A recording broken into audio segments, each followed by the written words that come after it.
গোবিন্দ মাননীয় গোবিন্দ মুখাস্ত মহোদয়, ওনার জন্ম হয়েছিল 1931 সালে 15 ডিসেম্বর। বর্তমানে এটা বাংলাদেশে অবস্থিত জায়গাটা, মানে অবিভক্ত ভারতের জন্ম হয়েছিল, বেঙ্গল প্রেসিডেন্সি, সিলেট ডিস্ট্রিক্ট। তারপর উনি 1951-এ রাষ্ট্রীয় স্বয়ংসেবক সংঘ জয়েন করেন। তারপর উনি ছিলেন বিজেপির ফাউন্ডিং মেম্বার। 1980 সালে যখন বিজেপি পার্টি গঠিত হয় তখন উনি ফাউন্ডিং মেম্বার ছিলেন। তাছাড়া উনি 1991-এ এমপি ইলেকশনে সিট থেকে কাঁচা সিট থেকে ইলেকশন জিতেন। তারপর আবার 1998 ইলেকশন জিতেন। 1998 থেকে 1999 পর্যন্ত অটল বিহারী বাজপেয়ীর টেনিয়রের সময়, প্রাইম মিনিস্টার থাকার সময় উনি কেন্দ্রীয় মন্ত্রী ছিলেন। তারপর উনি আবার 2009 সালে বদরুদ্দিন আজমল সন্দেশকে হারিয়ে 2009 সালে আবার এমপি ইলেকশন জিতেন। আমাদের ওনার মৃত্যুতে আসামে অভিভাবক হারালো, এক নক্ষত্র প্রদান হলো। আর ওনার অবদান অপরিসীম, আমাদের অঞ্চলে ওনার অবদান অপরিসীম। আজকে যে পলিটিক্যাল পার্টি বিজেপি যে পজিশনে আছে, এতে আসামে যে পজিশনে আছে, এতে ওনার অবদান অপরিসীম।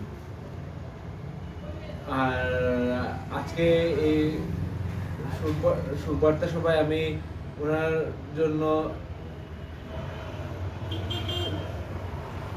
ওনার আত্মসদ্গতি হোক এটা প্রার্থনা করি, এই বলে আমার বক্তব্য শেষ করলাম। গোবিন্দবাবু সম্বন্ধে আমি নতুনভাবে কি বলবো, আমার কোনো সৌভাগ্য হয়নি ওনার সংস্পর্শে যাওয়ার। আমি এগুলোই জানি, পত্রপত্রিকার মাধ্যমে জানি, এবং আপনারাও তো সমানভাবেই জানেন বা অনেকে আমার থেকে বেশিও জানেন। কিন্তু ঠিকভাবে জানি, আমি সমস্ত ধরনের ব্যাপারগুলোই পড়ি অনেক আগে থেকে। 1978 ইংরেজিতে আমি যখন কলেজে গিয়েছিলাম, তখন বিজেপি শব্দটা কলেজে যাওয়ার পরে ওই মিশন দাস আর দুই একজন গোবিন্দবাবু এবার এসেছিলেন এখানে কলেজের আগে। ওই শুনলাম যে বিজেপি বলতে কোনো একটা দল আছে, পদ্ম ফুলের পতাকা ওরা লাগাচ্ছে কলেজে কিছু কিছু, সিট টিট পায়নি এরকম অবস্থা। আর তারপর থেকে তো ওই পত্রপত্রিকা পড়তাম গোবিন্দবাবুর সম্বন্ধে। ব্যাপার পরে যে আমার ধারণা হয়েছে, উনি আপাদমস্ত একজন জেন্টলম্যান ছিলেন, আপাদমস্ত ভদ্রলোক, এত স্বচ্ছ মানুষ, এত কোনো ওনার মুখ দিয়ে এত রাজনীতি করেছেন, এত বিশাল রাজনীতিবিদ, কোনো ওনার প্রতিপক্ষ কাউকে কোনো বাজেভাবে কোনো আক্রমণ করতে আমি কোনো শুনিনি, বা ওনাকে কেউ আক্রমণ করতে শুনি না। রাজনীতিতে এই সুদীর্ঘ যাত্রার মধ্যে উনি ছিলেন একদম ট্রান্সপারেন্ট, স্বচ্ছ মানুষ। ওনাকে বিরোধী পার্টিরা যেভাবে শ্রদ্ধা করতো, ওনার পার্টির ভিতরে সবাই কিন্তু ওনাকে শ্রদ্ধা করতো। সেই হিসাবে আমরা কোনো পার্টি না হয়েও ওনার প্রতি আলাদা একটা শ্রদ্ধা জমে গেছিল। উনি একজন শিক্ষক মানুষ ছিলেন, খুব দরদি মানুষ ছিলেন, সব কিছু নিয়ে ওনার প্রতি সবসময় যেন কীভাবে একটা গোবিন্দপুর কাছে নাম শ্রদ্ধা বুঝা। এত স্বচ্ছ মানুষ, উনি যখন মন্ত্রী ছিলেন সমস্ত পত্রিকা পাই, যে কোনো পলিটিক্যাল লিডার অনেক কিছুই থাকে মন্ত্রী থাকালীন অবস্থায়। কিন্তু গোবিন্দবাবু সম্বন্ধে আজকে পর্যন্ত কোনো ব্যাপারে কোনো কিছু ওনার নামটা শুনলে একটা শ্রদ্ধা বুঝা। সেই তখন পূর্বে যখন বিজেপি কোনো জানতেই না কেউ নাম, আমরা তো নতুন 78 কলেজে ঢোকার পর কোনটা কি পার্টি কি নাম সেভাবে নামটা শুনেছি, বিজেপি নাম। ওই তখন থেকে নিষ্ঠার সঙ্গে ওই উনি তার আগের থেকে উনি বিজেপির রক্ত উনার মধ্যে। তো আসামে বিজেপির স্থপতি বলতে বোঝায় ভিক্ষা করে দিয়েছিলেন, ওনার হাত দিয়ে ভিক্ষা করা হয়েছিল, এবং সেটার ডালপালা নিয়ে আজকের এই বিজেপির সাম্রাজ্য চলছে। তো ওনার প্রয়াণে আমি খুবই মর্মাহত। এরকম একজন মানুষকে হারানো, কিন্তু ওনার তো অনেক বয়স হয়ে গেছিল, দীর্ঘদিন রোগের পুরনো গিয়েছেন। তো আমাদের সবাইকে যেতে হবে। তো এটা ভীষণ খারাপ লাগছে, ওনার মতো একজন মানুষ আমাদের মধ্যে আর নেই। ওনার আত্মা চিরশান্তি লাভ করুন এই বলে আমি। এবং উপস্থিত সান্দর্দার সদস্যবৃন্দ সবাইকে অনিন্নম। কি বলবো, আমি একটা কথা বলি, ভালোবাসা এবং মৃত্যু দুটি নিমন্ত্রণবিহীন অতিথি। একটা এসে নিয়ে যায় মন, আরেকটা এসে নিয়ে যায় জীবন। মৃত্যু মানুষের অবশ্যম্য করে, that is inevitable end of life.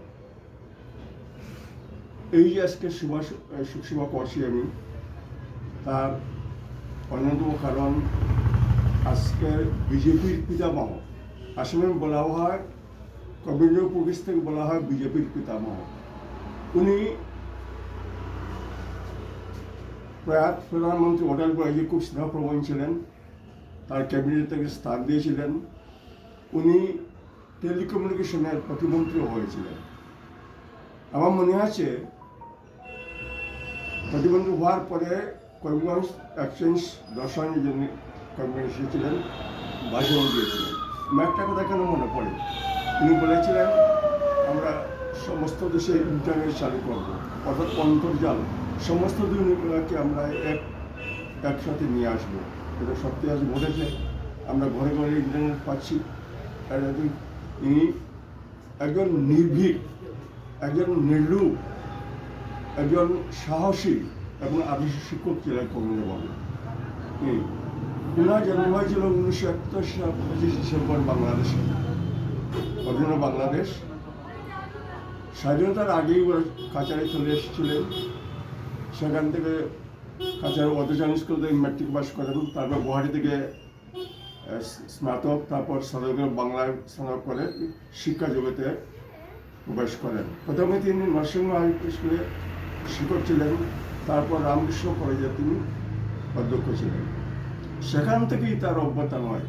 ধীরে তিনি রাষ্ট্রীয় সংঘের সদস্যের সঙ্গে পরিচিত হন এবং নিবিড়ভাবে সেখানে ঝাঁপিয়ে পড়েন। অটল বিহারী বাজপেয়ী বললেন আপনি বয়গায় যান, সেখানে আপনি শুরু করুন আপনার লড়াই। উনি সুদান গুয়াহাটি গিয়ে আপার আসাম, নিম্ন আসাম সমাজকে এক করে দিয়েছিলেন এবং ভিত্তি স্থাপন করেছিলেন কবীন্দ্র পরিস্থিতি। আজ ওনার ছেলে, সুযোগ্য ছেলে কোরআন প্রকাশিত রাজ্যের সাংসদ হয়েছেন। উনি বরাকের বিভিন্ন দাবিদানে বিভিন্ন মতে যোগাযোগ রাখছেন, চেষ্টা। আজ আমরা সত্যি, আমার ছোট ভাই বলেছে উনি সন্তোষবান দেবের পদে উনি ছিলেন বরাকের অভিভাবক মন্ত্রী। উনি আদর্শবান ব্যক্তি, ওনাকে আমার শ্রদ্ধার ভাষা নেই। আমি বলবো একটা কথাই, উনি আমাদের মধ্যে নেই, তিনি বেঁচে থাকবেন। নয়ন মাজারে আজ, নয়ন সম্মুখে আজ তুমি নাই, হৃদয় মাজারে তুমি পাবে ঠাই। এই বলে আমার বক্তব্য শেষ করছি। ওনার আত্মার প্রতি আমার শ্রদ্ধা নিবেদন করে লোকসভার মাননীয় সভাপতি মহাশয়, উপস্থিত আড্ডা গ্রুপের সদস্যবৃন্দ, আমি আজকে বিকালবেলায় বাড়ি থেকে বেরিয়েছিলাম অন্য একটি প্রোগ্রামের জন্য। পর্যাপ্ত শীতের কাপড় আমার সঙ্গে নেই, তবুও এই শোকসভায় আমার আসতে খুব বিলম্ব হয়, আমি দুঃখিত। এবং এই আড্ডা গ্রুপের সভাপতি এবং সম্পাদক মহাশয়কে ধন্যবাদ জ্ঞাপন করি এই শোকসভাটি আয়োজন করার জন্য। কবীন্দ্রপুরকেশ তো দীর্ঘ রূপসুখের পর প্রয়াত হয়েছেন গতকাল, আমরা সবাই জানি।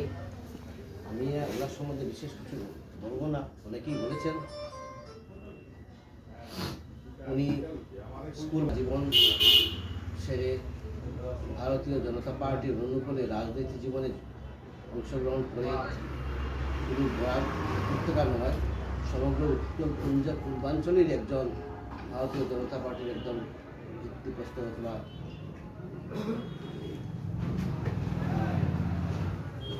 অভিভাবক।